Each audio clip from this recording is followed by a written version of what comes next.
तो संगवारी हो एक रे आमा और ये आमा के हमन डालत हन चटनी।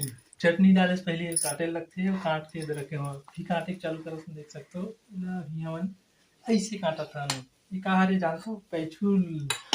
नहीं जानते। तुम्हारे घर रोहित रोहित बताऊ कमेंट करके काखर पैछुल हवे। अभी पूरा आमा हा जितना भी रही से कटा के बाकी है तो पक्का निकली तेकर से तियोला छोड़ दे हन। अब इतना कटा के अब एला हमन हल्दी मिक्स करबो त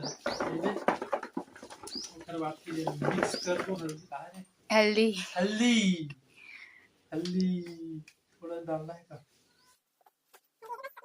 देख सकते हो। अब एला थोड़ा मिक्स कर